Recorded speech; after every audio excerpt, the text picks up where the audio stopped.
ഇങ്ങനെ ഒരു കൂട്ടുകാരി ശത്രുക്കൾക്ക് പോലും കൊടുക്കരുതെന്നേ ഞാൻ പറയുന്നുള്ളൂ. വേറെ ഒന്നുമല്ല. അല്ലടെ ഇവന്മാർക്കൊന്നും വിവരമില്ലേ?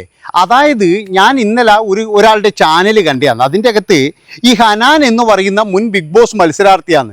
അവർ പറയുന്നുണ്ട് രേണു എൻ്റെ ബെസ്റ്റ് ഫ്രണ്ടായിരുന്നു, എൻ്റെ ഫ്രണ്ടായിരുന്നു. അങ്ങനെ സുധിച്ചേട്ടൻ മരിച്ചപ്പോഴേ ഞാൻ ചോദിച്ചു എന്താണ് എങ്ങനെയാണ് ഒന്ന് അറിയണമല്ലോ, അതായത് ഇതിൻ്റെ ഉള്ളിൽ എന്തെങ്കിലും ഉണ്ടോയെന്ന് അറിയണമല്ലോ. അങ്ങനെ ഇരിക്കുമ്പോഴാണ് മനസ്സിൽ നിന്നും പലതും പുറത്തു വന്നത്. വേറെ ഒന്നുമല്ല, അതായത് ഒരു കൊച്ചിയേർക്കനുമായിട്ട് എന്തോ ബന്ധമുണ്ടെന്നോ എന്തോ ഇതുണ്ടെന്നോ പിന്നെ എന്തോ ഗർഭിണിയായിന്നോ ഇതൊക്കെ പറഞ്ഞിട്ട് അല്ലടോ എന്തൊരു വർത്തമാനാണ് പറയുന്നത്. നിങ്ങൾ ആലോചിച്ച് നോക്കറ, ഇത് കേട്ടോണ്ടിരിക്കുന്നവരുടെ മാനസികാവസ്ഥ നിങ്ങളൊന്ന് ആലോചിച്ച് നോക്ക്. അതുപോലെ തന്നെ ചോദിക്കുന്ന ആളെ മാനസികാവസ്ഥ ആലോചിച്ച് നോക്ക്. നമ്മൾ എത്ര ദേഷ്യമുണ്ട്, എത്ര ശത്രുക്കളായാലും ശരി, നമ്മളോടെങ്ങ എന്നോടെങ്ങാറ്റ ഇമാതിരി വർത്താനം പറഞ്ഞിട്ട് പോയിട്ട് പണീൻ്റെ നോക്കടാന്ന് പറയാറുണ്ട്. അതായത് അതിൻ്റെ അകത്ത് പറയുന്നൊരു രസം ഇതാണ്. ഞാനും രേണു ചേച്ചിയും എന്ത് നല്ല കൂട്ടുകാരിയായിരുന്നു എന്നറിയോ? അതെന്താ ഇപ്പോഴെന്താ കൂട്ടുകാരി അങ്ങ് വെള്ളത്തിൽ വീണുപോയാ? അല്ല, അറിയാതുകൊണ്ട് ചോദിക്കുന്നതാണ്. അപ്പൊ ബിഗ് ബോസ് കയറിയപ്പോൾ കൂട്ടുകാരിനെ വേണ്ടേ? അല്ല, കൂട്ടുകാരി ബിഗ് ബോസ് കയറിയപ്പോഴും നിങ്ങളോട് വിളിച്ചു പറഞ്ഞില്ല ഇനി ഞാനുമായിട്ട് കൂട്ടില്ലാന്ന്? അങ്ങനെ എങ്ങാനുമാണെങ്കിൽ ഓക്കെ. ഇതെന്ന് പറയുന്നത് കൂട്ടുകാരിയാണെന്ന് പറയുന്നുണ്ട്. ഇമാതിരി കൂറത്തരം പറയുന്നത് എവിടുത്തെ കൂട്ടുകാരിയാണെന്ന് എനിക്കറിയില്ല കേട്ടോ.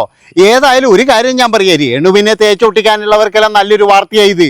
അതായത് രേണുവിന് വ്യാജമായിട്ട് ഇതുണ്ടായി, അതുണ്ടായി, സുധിച്ചേട്ടൻ്റെ മരണത്തിന് ശേഷം അതുണ്ടായി, സുധിച്ചേട്ടൻ പിന്നെ മരിക്കുന്നതിന് മുന്നേ തന്നെ 2-3 പേരുമായിട്ട് ബന്ധമുണ്ട് എന്നൊക്കെ പറഞ്ഞിട്ട് എൻ്റെ പൊന്നു ചങ്ങാതിമാരെ, ഞാൻ ഒരു കാര്യം പറയാം, എനിക്കതൊന്നും വിശ്വസിക്കാൻ കഴിയുന്നില്ല. ഉള്ള കാര്യം എന്താ പറയുന്നതിന്? അതായത് കുറേ ആൾക്കാരുമായിട്ട് ബന്ധമുണ്ട്, മറ്റേ ഇതുണ്ട്, ഇതൊന്നും എനിക്ക് വിശ്വസിക്കാൻ കഴിയുന്നില്ല. അവരെന്ന് പറയുന്നത് ശരിയാന്ന്, അവർ നമ്മളെ നല്ലോണം വിമർശിക്കും, അവരെ തെറ്റ് കണ്ടാൽ മൊത്തം വിമർശിക്കും. അവർ ചില സമയത്തൊക്കെ എന്ന് പറഞ്ഞാൽ സുധീന പറയിക്കുന്ന തരത്തിലൊക്കെ അവർ പറഞ്ഞിട്ടുണ്ട്, നടന്നിട്ടുണ്ട്, ഇതൊക്കെ ചെയ്തിട്ടുണ്ട്. എന്താ വെച്ചാൽ അവരുടെ ചില റീൽസും കാര്യങ്ങളും, അതുപോലെ തന്നെ പിന്നെ എന്ന് പറഞ്ഞു കഴിഞ്ഞാൽ കുറേ ഇപ്പോഴത്തെ കൊച്ചിയിലുള്ള കുറച്ച് കൂറകളുണ്ടല്ലോ, അതായത് ഞാൻ പറയുന്ന പോലെ ഇങ്ങനെ ഡാൻസ് കളിക്കുന്ന കുറച്ച് കൂറകളെ അതിറ്റുങ്ങളെ കൂടെ കൂടിയിട്ടൊക്കെ എന്ന് പറഞ്ഞാൽ ഒരുപാട് കോപ്രായത്തരം കാണിച്ചിട്ടുണ്ട്. പക്ഷെ ഇതുപോലെ വന്നിട്ട് ഇതൊക്കെ എനിക്ക് മുന്നേ അറിയാമായിരുന്നു എന്നൊരു വിദ്വാൻ പറയുകയാണ്. അവനൊക്കെ എന്ന് പറഞ്ഞാൽ കുറച്ചൊക്കെ സ്റ്റാൻഡേർഡ് ഉണ്ട് എന്നാണ് ഞാൻ വിചാരിച്ചായിരുന്നു. എടോ, വീടെടുത്ത് കൊടുത്തവന് വരെ സ്റ്റാൻഡേർഡ് ഇല്ല. അവൻ വരെ അവൻ്റെ ഫേസ്ബുക്കിൽ എഴുതിയിരിക്കുകയാണ് ഇതൊക്കെ ഞാൻ 2 മാസം മുമ്പേ അറിഞ്ഞതാണ്. എന്തറിഞ്ഞു എന്ന്? അതായത് ഏതോ സ്ത്രീക്ക് ഗർഭിണിയാണോ അല്ലെങ്കിൽ ഗർഭം കലക്കാൻ പോയ കഥയാ, ഇതാണോ അറിഞ്ഞിരിക്കുന്നത്? അല്ല, എനിക്ക് അറിയാതുകൊണ്ട് ചോദിക്കുന്നത് ഇവരൊക്കെ എന്താ വിചാരിച്ചിരിക്കുന്നത്? അയ്യോ, ഇത് കേട്ടപ്പോഴും ശരിക്കും പറഞ്ഞ നമ്മുടെ തൊലി ഊരിപ്പോയി. എന്താ അറിയാ, ഈ രേണുവിനെ ഓർത്തിട്ടല്ല, ഈ രേണുവിൻ്റെ ഈ കഥ ചോദിച്ചറിഞ്ഞ കൂട്ടുകാരി. അപ്പം ആ കൂട്ടുകാരിയുടെ നിലവാരം നിങ്ങളൊന്ന് നോക്ക്. ഈ ഹനാൻ എന്ന് പറയുന്ന ആ ഒരു പെൺകുട്ടി ഇങ്ങനെയൊക്കെ ചോദിക്കണമെങ്കിൽ അത് ചോദിച്ചിട്ട് കൃത്യമായിട്ട് മറ്റൊരാളോട് പറഞ്ഞിട്ട് അതിനെ പറ്റിയിട്ടൊരു വീഡിയോ ചെയ്യുമെന്ന് പറയണമെങ്കിൽ ആദ്യം പരിശോധിക്കേണ്ടത് ഞാൻ പറയുകയാണ് ഈ ഹനാൻ എന്ന് പറയുന്ന ഈ സ്ത്രീയുടെ മാനസികാവസ്ഥ തന്നെയാണ്, അല്ലാതെ വേറെ ഒന്നുമല്ല. അവരെയാണ് ആദ്യം നമ്മൾ പരിശോധിക്കേണ്ടത്. അവരേത് തരത്തിലാണ് ഇങ്ങനെ പറഞ്ഞത്, എന്തുകൊണ്ടാണ് ഇങ്ങനെ പറഞ്ഞത് എന്നൊക്കെ കൃത്യമായിട്ട് അന്വേഷിക്കണമെന്നാണ് എനിക്ക് പറയാനുള്ളത്. അല്ലാതെ ഇമാതിരി തൊട്ടിത്തരം ആരെങ്കിലും പറയും, ഇത് തൊട്ടിത്തരം തന്നെയാണ്. ഒരാൾക്ക് ഗർഭം ഉണ്ടാകണമെങ്കിലോ ഈ ഗർഭിണി ആരാണെന്ന് അറിയണമെങ്കിലോ അയാൾ തന്നെ തീരുമാനിക്കണം. അതായത് എനിക്ക് ആരാണ് ഗർഭം ഉണ്ടാക്കിയത്, ഇനി സുധി മരിക്കുന്നതിന് മുമ്പ് ഗർഭം ഉണ്ടായതാണോ, അല്ലെങ്കിൽ സുധി മരിച്ചതിന് ശേഷം വേറെ ഏതെങ്കിലും പറ്റി 2 മാസം കൊണ്ടെന്താ സുധിച്ചേട്ടൻ മരിച്ച് 2 മാസം കൊത്തിനുള്ളിൽ എന്നൊക്കെ പറഞ്ഞാൽ ഈ എല്ലാവരും എന്ന് പറഞ്ഞു കഴിഞ്ഞാൽ എനിക്ക് തോന്നുന്നില്ല ഇങ്ങനെ മുട്ടി നിൽക്കുവാന്ന് എനിക്ക് തോന്നുന്നില്ല. അപ്പം ഞാൻ പറയുന്നത് ഈ ഹനാൻ എന്ന് പറയുന്ന ഈ ഒരു യുവതി ഇതെന്തിനാണ് വിളിച്ച് പറഞ്ഞിരിക്കുന്നത് പുറത്തേക്കെന്ന് എനിക്ക് മനസ്സിലാകുന്നില്ല. അത് നിങ്ങൾക്ക് ആർക്കെങ്കിലും അറിയെങ്കിൽ നിങ്ങളൊന്ന് ഇതിൻ്റെ അടിയിൽ കമൻറ്റ് ചെയ്യും. അതാണ്, അതുകൊണ്ടാണ് ഞാൻ പറയുന്നത് ഈ ചില ആൾക്കാരൊക്കെ വിളിച്ചു പറയുമ്പോൾ അയാളെ കേൾക്കുന്നവർക്കൊരു ഒരു ഇത് വേണ്ടേ?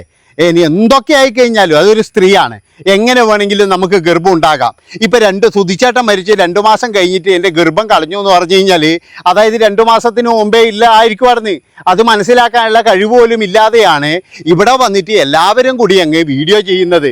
ഒരു കാര്യം ഞാൻ പറയും, ഇതിൻ്റെ അകത്ത് ചില ആൾക്കാർ തംബ്നെയിൽ ഉണ്ടാക്കി വെച്ചതെന്താ വെച്ചാൽ 20കാരനുമായിട്ടുള്ള ബന്ധം എന്നാണ്. അതുകൊണ്ട് ഞാൻ പറയുന്നത് എന്താണെന്ന് വെച്ചാൽ ശത്രുക്കൾക്ക് പോലും ഇങ്ങനെയൊരു പിന്നെ ദോസ്തിനെ കൊടുക്കരുത്. പിന്നെ മറ്റൊരു കാര്യം എന്ന് പറഞ്ഞാൽ എന്ത് സാമ്പത്തിക ലാഭത്തിൻ്റെതാണോ അല്ലെങ്കിൽ വേറെ ആരുടെയെങ്കിലും പ്രീതിക്ക് വേണ്ടിയിട്ടാണോ അല്ലെങ്കിൽ വേറെ ആരെങ്കിലും പറഞ്ഞ് ചെയ്യിക്കുന്നതാണോ, ഒരു കാര്യം ഞാൻ പറയാം, രേണു എൻ്റെ ദോസ്തു അല്ല, എൻ്റെ ഒന്നുമല്ല, രേണുവിൻ്റെ ശത്രു തന്നെയാണ് ഞാൻ. പക്ഷേ ഈ ഒരു കാര്യത്തിൽ എന്ന് പറയുന്നത് ഹനാൻ്റെ ഭാഗത്ത് കൂടിയിട്ട് ഇമ്മാതിരി തൊട്ടിത്തരം കേൾക്കാനോ അതിനെപ്പറ്റി പറയാനോ ഒന്നും ഞാൻ ആളല്ല. കാരണം എന്താ വെച്ചാൽ നമുക്കൊക്കെ ഇച്ചിരി സ്റ്റാൻഡേർഡൊക്കെ ഉള്ളതാണ്. അല്ലാതെ എന്ന് പറഞ്ഞു കഴിഞ്ഞാൽ നമ്മൾ തനി കൂതറയൊന്നുമല്ല. വീഡിയോ എടുക്കാൻ കാര്യം ശരി തന്നെയാണ്. രേണു സുധി ഇനി എന്ത് കാണിച്ചു കഴിഞ്ഞാലും ചിലപ്പോൾ വിമർശിക്കും, നല്ലത് കാണിച്ചു കഴിഞ്ഞാൽ നല്ലത് എന്ന് പറയും. ഇതൊക്കെ ചെയ്യുമെങ്കിലും തൊട്ടിത്തരത്തിന് നമ്മൾ നിൽക്കത്തില്ല. അത് മനസ്സിലാക്കണം. അതുകൊണ്ട് ഇതിനെപ്പറ്റി വീഡിയോ ചെയ്യുന്നവരൊരു കാര്യം ചെയ്യുക, അതായത് ഇതിലും നല്ലത് വേറെ എന്തെങ്കിലും പോയിട്ട് തിന്നുന്നതെന്ന് ഞാൻ പറയുള്ളൂ. അതായത് ഒരു സ്ത്രീ ഭർത്താവ് മരിച്ച് 2 മാസത്തിനുള്ളിൽ ഗർഭം കളഞ്ഞു എന്ന് പറഞ്ഞു കഴിഞ്ഞാൽ അതിലൊരുപാടുണ്ടോ കല്യാണം കഴിഞ്ഞവർക്ക് മനസ്സിലാകും. അത് മനസ്സിലാക്കാൻ വേണ്ടിയിട്ട് അങ്ങ് മേലേക്കൊന്നും പോയിട്ട് നോക്കിയിട്ട് വരുമൊന്നും വേണ്ട, എന്നിട്ട് അറിഞ്ഞിരിക്കുക പോലും. അത് അതിൻ്റെ ആ ഫോൺ ചെയ്യൽ കണ്ടപ്പോഴേ എനിക്ക് എന്താ പറയേണ്ടത്, ഞാൻ ഇത് എങ്ങനെയാ പറയേണ്ടത്? അതായത് ഇവരൊക്കെ സ്ത്രീകളുടെ ഉന്നമനത്തിനാണോ ഇത് പറഞ്ഞു നടക്കുന്നതെന്ന് എനിക്കറിയില്ല. അത് ആ ഫോൺ ചെയ്തപ്പോഴേ ഞാൻ മനസ്സിലിട്ടത് അറിയാൻ വേണ്ടിയിട്ട്, ഞാൻ മനസ്സിൽ ഉള്ളത് അറിയാൻ വേണ്ടിയിട്ട് ഒന്ന് ഇട്ട് കൊടുത്തതാട്ടോ. എന്തെങ്കിലും ബന്ധമുണ്ടോ, ആരെങ്കിലും ആയിട്ട് ബന്ധമുണ്ടോ എന്നറിയാൻ വേണ്ടിയിട്ട്. കാരണം സുധിച്ചേട്ടൻ്റെ മരണശേഷം എന്താണ് നടക്കുന്നത്, കാര്യങ്ങളൊക്കെ എങ്ങനെയാണ് നടക്കുന്നതെന്ന് നമുക്കെന്ന് അറിയണമല്ലോ. വേറെ ഒന്നും വിചാരിക്കല്ലേ ചേച്ചി, ഇത് എൻ്റെ ദോസ്താട്ടോ, ഇത് വേറെ ആരും അറിയല്ലേ, ഇത് വേറെ കേട്ടോ രേണു ചേച്ചി തീരെ അറിയാൻ പാടില്ലേ, ഇതാരും അറിയാതെ ഒന്ന് നിങ്ങളൊന്ന് വീഡിയോ ചെയ്യണേ. അത് എന്താണെന്ന് ചേച്ചി എൻ്റെ ഭയങ്കര ദോസ്താട്ടോ, എൻ്റെ ഭയങ്കര ഫ്രണ്ടാണ്, അതുകൊണ്ടാണ് ഞാൻ അങ്ങനെ. എന്നിട്ട് ഞാൻ ചോദിച്ചപ്പോഴും പറയാം എനിക്ക് വേറെ ഒരു ചെറുക്കനുമായിട്ട് ബന്ധമാണ്, പിന്നെ പറയാം വേറെ ഒരു ചെറുക്കനുമായിട്ട് എനിക്ക് വേറെയും ബന്ധമാണ്. എന്തൊരു മനുഷ്യൻ ഇതുപോലെയാണ് പറയുന്നത്.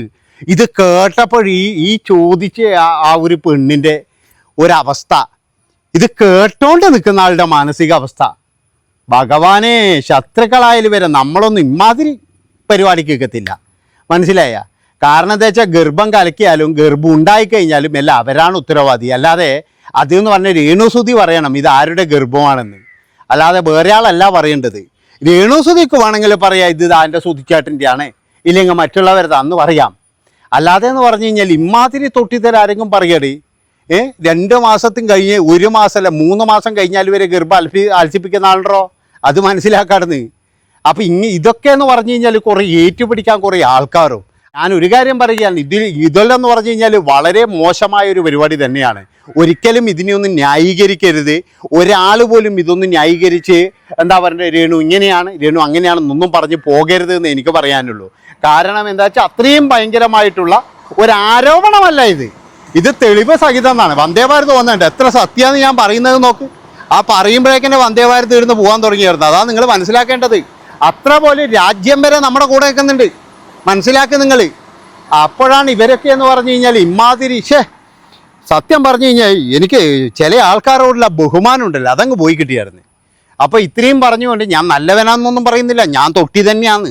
പക്ഷെ ഇമാതിരി തൊട്ടി തന്നെ ഞാൻ എടുക്കത്തില്ല. നന്ദി, നമസ്കാരം. ബാക്കി നിങ്ങൾ തീരുമാനിക്കും.